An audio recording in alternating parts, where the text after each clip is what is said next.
Bonjour à tous et bienvenue dans cette nouvelle vidéo qui sera consacrée aux soins capillaires. Au premier abord, les soins capillaires ont l'air d'être quelque chose de très complexe. On dit que les cheveux ont besoin d'être hydratés, d'être nourris. Oui, mais pas trop parce que sinon on risque la saturation et donc il faut les clarifier. Et en plus, l'hydratation, il faut la sceller. Attention, il faut éviter les silicones. Attention, il faut éviter les sulfates. Attention, ça c'est occlusif. Stop. Et si on simplifiait tout ça? Et si en fait, prendre soin de ses cheveux, c'était plutôt simple?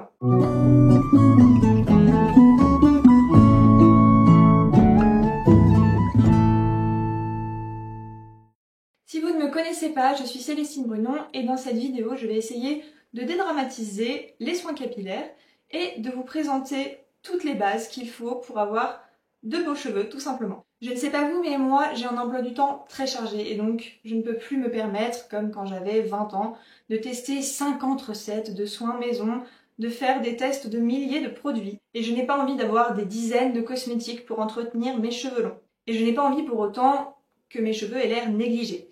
Alors qu'est-ce que je fais pour les soigner? Cette vidéo sera divisée en deux parties. La première partie, la théorie, où j'expliquerai le pourquoi de façon synthétique. Et dans un deuxième temps, la partie pratique, la base qui permet d'avoir tous les bons gestes pour soigner correctement ses cheveux. Déjà, soigner ses cheveux, prendre soin de ses cheveux, qu'est-ce que ça veut dire? Le cheveu, pour rester beau, doit idéalement rester le plus longtemps possible dans son état initial. Quand il pousse au tout début, les écailles sont bien lisses, bien fermées. La fibre capillaire ne subit pas de frottement externe parce que le cheveu est protégé par l'effet de masse. Et le sébum forme un film naturel suffisant pour l'oindre. Ce qui a pour effet de garder les écailles bien serrées et le cheveu bien gainé. On a donc un parfait équilibre entre l'apport d'huile naturelle, le sébum, et l'effet de masse qui permet que les pointes ne s'affinent pas. Mais quand les cheveux commencent à gagner en longueur, les pointes s'affinent parce que l'effet de masse ne suffit plus par lui-même à les protéger. Le sébum ne descend plus tout le long de la fibre capillaire et les frottements mécaniques sont plus importants parce qu'il y a les frottements sur les vêtements, les brossages quotidiens,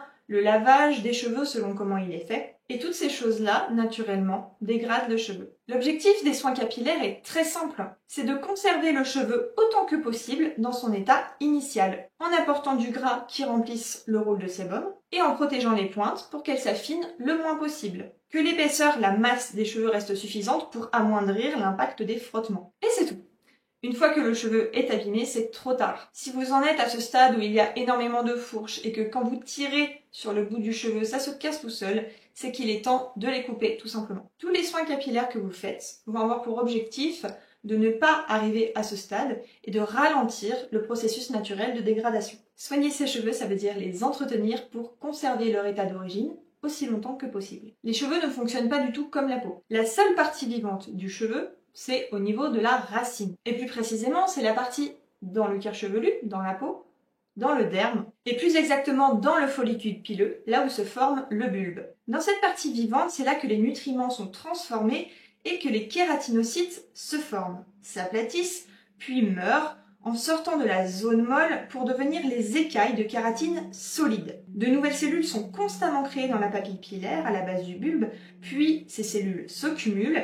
Cet amoncellement pousse les cellules plus anciennes vers le haut, et ainsi de suite. C'est le cheveu qui pousse. Passé cette étape, la tige qui sort du cuir chevelu, la partie à l'air libre, c'est de la kératine inerte, morte. Il n'y a plus rien de vivant. Et donc, la matière ne se régénère pas. Toute la kératine qui forme la tige pilaire, tout ce qu'on voit là, la partie externe de nos cheveux, est de la matière morte. Et dans la mesure où cette matière ne se régénère pas, pour la garder en bon état, on l'entretient. Par l'alimentation, on soigne la partie vivante et par les soins externes, on préserve, on maintient en bon état la partie morte. Et tout ça toujours dans le but de ralentir la dégradation naturelle. Inutile de préciser ici que toutes les techniques, que ce soit les colorations, les décolorations, les permanentes, également la chaleur, les appareils chauffants, dégradent fortement le cheveu et donc accélèrent au contraire le processus de dégradation. C'est différent avec la coloration végétale parce que celle-ci forme une gaine autour du cheveu, donc elle va plutôt agir comme une protection. Mais les colorations d'oxydation et les décolorations abîment toujours.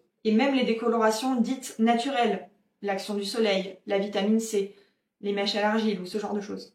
S'agissant d'un amas de cellules de kératine mortes, le cheveu a-t-il besoin d'hydratation et de nutrition, de boire et de manger? Non, ces termes sont purement marketing, parce que l'apport d'eau pure n'est pas nécessaire. Quand on a les cheveux très poreux et qu'ils se gorgent d'eau, c'est au contraire plutôt mauvais signe. Et l'apport de nourriture à proprement parler ne peut pas se faire autrement que par notre alimentation. Donc il faudrait plutôt parler de soins légers, de soins riches ou gras et de soins protéinés. Quand on parle de cheveux, ça a déjà plus de sens. Parce que quand on parle d'un soin hydratant par exemple, il n'y a jamais d'eau pure. Il y a toujours un corps gras qui est dilué dans une substance aqueuse. Si on prend l'exemple d'un masque au yaourt, dans le yaourt, ce n'est pas l'eau du yaourt qui hydrate. Dans le yaourt, qu'est-ce qui apporte le soin? Sa composition, les corps gras qui le composent, son pH, qui est acide, et également le fait qu'il contienne des protéines. Ces termes marketing vont plutôt vous donner un indice simplement sur le fait que le produit va être plus ou moins lourd. Alors, la tige du cheveu est certes une matière morte, mais elle peut tout de même réagir à plusieurs choses. Elle est malléable et quand même perméable, sinon on ne pourrait pas changer sa structure avec une permanente par exemple, ou changer de couleur de cheveux. Et on voit bien que quand on applique certains produits, on a les cheveux plus beaux. Donc ce n'est pas parce que c'est une matière morte qu'elle ne peut pas réagir mécaniquement à des apports extérieurs. D'ailleurs, elle réagit aussi à la charge statique, et pour cause, le cheveu a une charge électrique négative. Et cette charge est importante quand on parle de soins capillaires, parce que c'est elle qui fait que certains composés restent accrochés aux cheveux, notamment les ammoniums quaternaires ou les protéines. Et vous voyez que l'hiver, l'électricité statique est plus importante, les cheveux sont plus fragiles et s'abîment beaucoup plus facilement si on n'apporte pas de soins extérieurs pour les gainer, pour les envelopper. Donc vous l'avez compris, les soins ne servent pas à nourrir ou hydrater au sens propre. Ils servent à améliorer l'état de la matière, à faire en sorte qu'elle garde son éclat, et reste en bon état le plus longtemps possible. Tous ces termes qui sont écrits sur les packaging, que ce soit en bio ou en conventionnel d'ailleurs, c'est la même chose. Hydratation, nutrition, réparation, c'est simplement du marketing. Voilà pour la petite partie vulgarisation. Maintenant, passons à la pratique. Concrètement, comment soigner ses cheveux? Comment maintenir cet équilibre entre propreté, apport de gras et protection? Laver trop souvent ses cheveux est mauvais, mais ne pas les laver assez est mauvais aussi. Pour ma part, j'ai une nature de cheveux assez grasse. Idéalement, il faudrait que je me lave les cheveux tous les 4 jours environ. Et quand je dépasse ces 4 jours, eh bien mes longueurs deviennent ternes, rêches, elles absorbent beaucoup plus d'huile, donc elles attrapent beaucoup plus de poussière. Et du coup, toutes ces petites particules qui s'y accrochent, ça crée des frictions. Qui dit friction dit dégradation, et donc cela abîme les cheveux. Et quand je dépasse ces 4 jours entre 2 shampoings, le cuir chevelu accumule aussi beaucoup plus de sébum, donc mes cheveux deviennent lourds, plats et sans volume à la racine. Ça, c'est pour ma nature de cheveux à moi. Et j'ai passé des années à essayer d'espacer les shampoings. À un moment donné, je suis arrivée à les laver tous les 10 jours. Ils paraissaient pas extrêmement gras dans les derniers jours avant le shampoing, mais par contre, ça a rendu mes cheveux très très secs. Parce que simplement, ce n'est pas un rythme adapté à ma nature de cheveux. Chacun peut trouver un rythme différent et il n'y a vraiment pas d'idéal universel à tous. Donc métallique espacé à tout prix les lavages ne sert à rien tant que votre rythme de lavage ne les abîme pas. C'est sûr que laver ses cheveux tous les jours pour les avoir longs n'est pas du tout recommandé, mais si vous avez les cheveux courts, c'est pas un interdit absolu. Pour ne pas abîmer ses cheveux, il faut les laver quand ils en ont besoin, et le rythme est différent selon chaque personne. Et vous savez que vous avez trouvé le bon rythme de lavage quand vous ne ressentez pas d'inconfort, et que vous voyez qu'au fil des mois, des semaines même, vos cheveux restent dans le même état. L'idéal est d'utiliser un shampoing qui ne soit pas trop agressif. Par exemple, des shampoings avec des tensioactifs alkylglucosides sont particulièrement doux. D'ailleurs, on les trouve beaucoup dans les shampoings neutres, dans les shampoings sans parfum ou dans tout ce qui est pour cuir chevelu sensible. Si on lave ses cheveux à la bonne fréquence, un shampoing doux suffit amplement pour les nettoyer. On applique le shampoing uniquement en racine et éventuellement jusque dans le bas de la nuque parce que toutes les petites saletés, le sébum et la transpiration peuvent venir jusque là. Mais passer cette limite, ce n'est pas la peine d'appliquer du shampoing. Ensuite, c'est le shampoing qui va couler au rinçage qui va suffire pour nettoyer les longueurs. Attention, si comme moi vous avez les cheveux gras, sachez que les shampoings spéciaux pour cheveux gras contiennent souvent des huiles essentielles de type arbre à thé, menthe poivrée, eucalyptus, qui donnent certes une sensation de propre et de frais, mais qui sont en fait assez stimulantes et même irritantes. Et en plus, ces shampoings pour cheveux gras sont plus concentrés en tensioactifs ou utilisent des tensioactifs plus agressifs. Donc vous avez un produit qui est beaucoup plus détergent et qui va avoir un potentiel irritant beaucoup plus fort. Au final, avec ces composants, vous n'allez même pas produire moins de sébum, ça peut même avoir l'effet inverse. Alors autant utiliser un shampoing plus doux pour éviter d'abîmer prématurément vos cheveux. Petite précision sur un tensioactif en particulier, le sodium cocosulfate. On entend souvent qu'il est irritant, que c'est moins pire que l'ammonium lauryl sulfate mais quand même. Alors il est certain que le sodium cocosulfate pur est irritant. C'est pour ça que je ne vous recommande pas du tout d'utiliser des shampoings solides qui en contiennent, parce que pour le coup c'est 80-90% de tensioactif pur, donc le fameux sodium cocosulfate. En revanche dans les shampoings liquides c'est variable. Ça peut aller de 5, 10 à 20%. En principe, c'est plutôt entre 5 et 10%, surtout s'il est utilisé en parallèle avec d'autres tensioactifs. Dans une formule équilibrée, c'est pas du tout irritant. Et comme les proportions exactes et les pourcentages ne sont pas indiqués sur la composition des produits, eh bien vous ne pouvez pas vous fier simplement à la liste des ingrédients pour juger d'un potentiel irritant ou détergent d'un shampoing. Voilà pour la partie lavage. Maintenant, les longueurs. Les longueurs, on va à la fois terminer de les nettoyer et les démêler avec un après-shampoing. Un bon après-shampoing, ça doit faire office de lubrifiant, d'humectant, mais aussi de très léger nettoyant. Car quand vous le rincez, il emporte les éventuels derniers restes de poussière, de sébum qui seraient restés dans vos cheveux et qui n'auraient pas été retirés avec l'eau de rinçage du shampoing. L'objectif avec un après-shampoing, c'est de lisser les écailles, gainer le cheveu, le rendre fluide et glissant pour qu'il soit facile à démêler. Le cheveu sain, qui vient juste de pousser, est tout lisse et très glissant. On n'a pas besoin de passer des heures à le démêler et on veut reproduire cet effet-là. Parce que moins de démêlage, c'est moins de frottement, moins de casse, moins de friction, et donc une matière qui peut être préservée plus longtemps. Donc là encore, ne prêtez pas trop attention aux termes écrits sur les bouteilles d'après-shampoing. Tout ce qui est revitalisant, hydratant, nourrissant. En fait, ce qui compte et ce qui apporte le soin dans un après-shampoing, ça va être son effet démêlant et donc tous les actifs conditionnants qu'il va y avoir dedans. Peu importe ce qui est écrit sur le packaging, si vous trouvez un produit qui vous convient, c'est l'essentiel. Ensuite, des outils essentiels pour votre routine cheveux, une brosse et un peigne. Plus on va frotter, peigner, agresser la cuticule, plus on a de chances de créer de la casse et donc des fourches, et plus on va abîmer ses cheveux. Donc il y a une règle très simple, c'est que le démêlage au peigne se fait uniquement sur cheveux mouillés et avec un produit, et que sur cheveux secs, on privilégie la brosse. On peut même utiliser uniquement ses doigts pour démêler. Le tout, c'est de réaliser ce démêlage de façon délicate, en commençant par les pointes et en remontant progressivement. Idéalement, pour éviter les frottements excessifs, on choisit plutôt des matières qui sont proches du cheveu, qui ont une bonne affinité avec celui-ci. Alors évidemment, pour démêler ses cheveux mouillés avec un après-shampoing ou du démêlant, ce n'est pas grave du tout d'utiliser un peigne en plastique. Mais une fois les cheveux secs, c'est vrai qu'on obtient moins de casse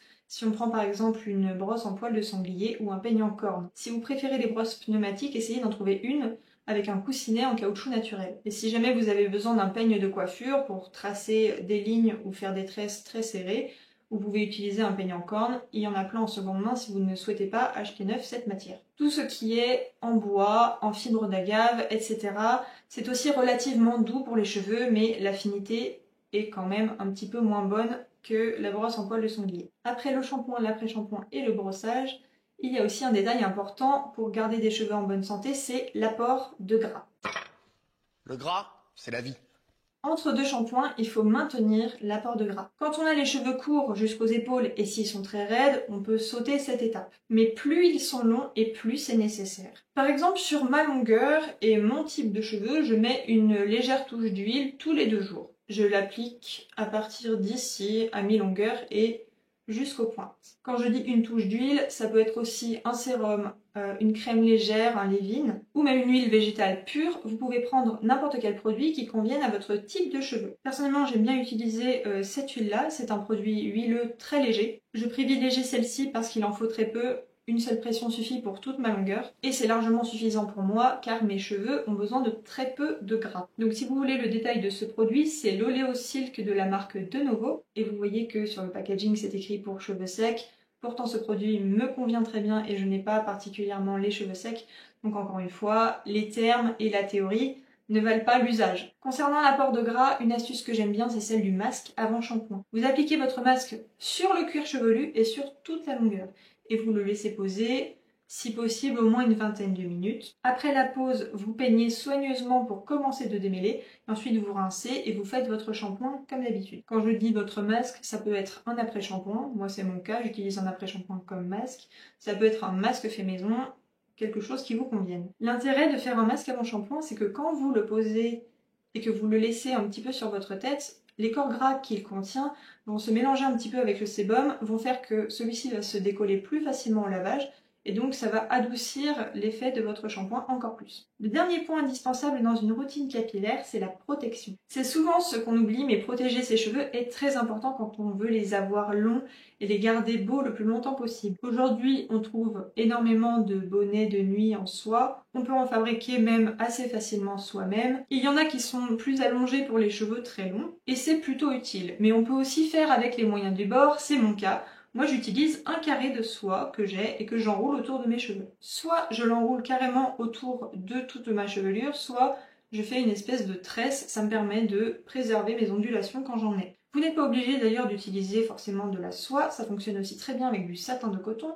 Simplement, il faut que votre tissage soit très serré et donc très glissant. Par contre, évitez absolument les tissus synthétiques parce qu'ils ont une charge statique qui va abîmer vos cheveux. Si vous trouvez votre équilibre entre un bon lavage, une bonne routine de soins avec un apport de gras suffisant et que vous protégez bien vos cheveux, vous avez toutes les clés nécessaires pour avoir de beaux cheveux longs. Pas besoin de vous poser des questions pendant des heures pour savoir si vos cheveux ont besoin d'être nourris ou hydratés. En fait, regardez surtout si, quand vous utilisez un produit, le résultat est satisfaisant. Selon votre type de cheveux, vous aurez besoin soit de soins assez légers, soit au contraire de produits très riches avec une base essentiellement huileuse, soit d'alterner entre les deux. Moi par exemple, si je regarde la composition de mes produits, ce sont des produits plutôt légers, les soins trop riches ne conviennent pas du tout à mes cheveux, ça les alourdit. Si vous voulez savoir quels produits j'utilise précisément, je pourrais vous faire une vidéo ou un article à ce sujet. Par contre, il faudra bien prendre en considération que si ça convient à mon type de cheveux, ce ne sera pas forcément le cas pour vous. Mais ça peut vous convenir si, comme moi, vous avez les cheveux de type européen, ondulés,